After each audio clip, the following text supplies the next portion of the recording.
Vamos em frente. A segunda turma do STF negou recurso do Ministério Público Federal e manteve a sua decisão que tirou da cadeia Jacob Barata Filho, o rei dos ônibus no Rio de Janeiro.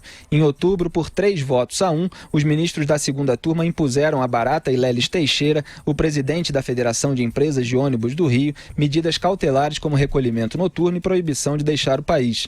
Barata e Leles haviam sido presos na Operação Ponto Final, desdobramento da Lava Jato em julho de 2017. O empresário foi beneficiado por 3 habeas corpus concedidos por Gilmar Mendes.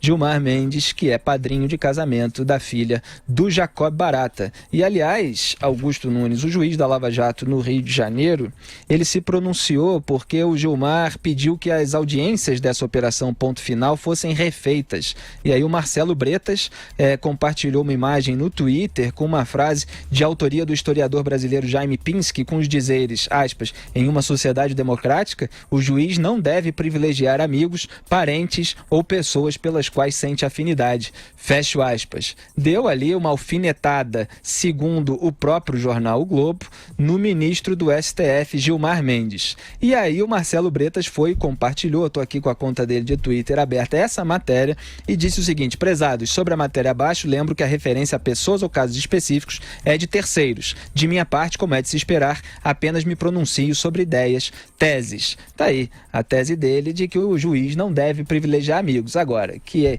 essa carapuça serve para o Gilmar Mendes, parece que serve. Sob medida.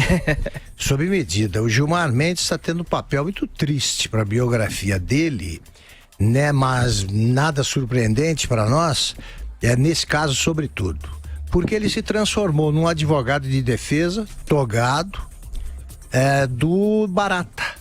Por afinidades afetivas mesmo. É só isso que explica.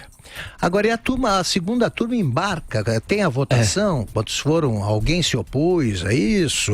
3-1. 3-1, quer dizer, meu Deus do céu, as pessoas tomam decisões, os demais juízes de outras instâncias tomam decisões corretas, sensatas e tal. O homem é um perigo mesmo, não pode ficar em liberdade. Vai o Gilmar Mendes, porque tem essas afinidades com o cara, que ele, né, que não o impedem de julgar nada, ele não se sente impedido de julgar coisa nenhuma, nem alguma coisa envolvendo a mãe, se existisse. E no entanto, transforma isso em decisão do Supremo. É triste esse momento vivido pelo Supremo. Fala aí, Zé Maria. A gente sabe que aqueles itens que se aplicam à suspeição de um ministro, para ele se declarar suspeito, às vezes não abrangem essas circunstâncias, e é isso que o Gilmar Mendes alega. Mas até pela moralidade, ele deveria se declarar suspeito, mesmo que o julgamento seja, em tese, dependendo da interpretação lá, legal. Porque são critérios subjetivos. Exatamente. Né? Quando isso é autonomia do juiz, eu sou defensor dessa autonomia do juiz, né? O juiz tem que ter autonomia.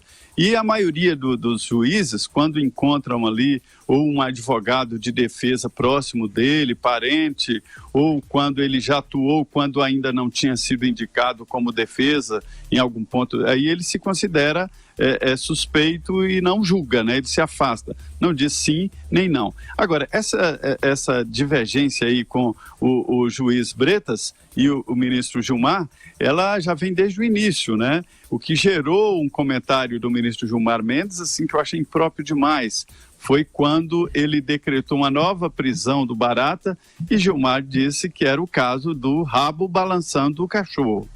É uma coisa imprópria e desde o início ali dessa relação parecia que os dois estavam disputando ali a prisão do Barata, que ficou no meio ali dos dois, entre o Bretas e o Gilmar Mendes.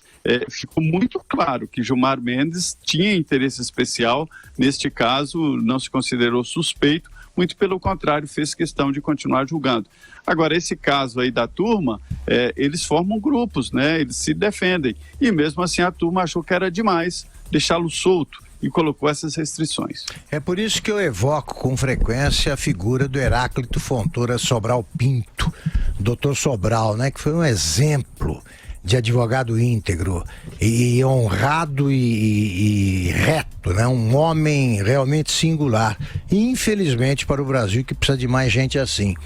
O Heráclito Fontoura Sobral Pinto, que era católico, militante mesmo, se ofereceu para defender gratuitamente o Luiz Carlos Prestes, que era comunista, foi maltratado pelo Prestes e ainda assim insistiu em continuar na causa e teve aquela ideia genial de invocar a lei de proteção aos animais, aí para que o Prestes tivesse melhoradas as condições de vida na cadeia, porque já que não atendiam a nenhum pedido, ele se recorreu aos direitos dos animais.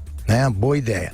Agora ele dizia que o juiz é o primeiro, o advogado é o primeiro juiz da causa. Ele tem que saber se o cliente está certo.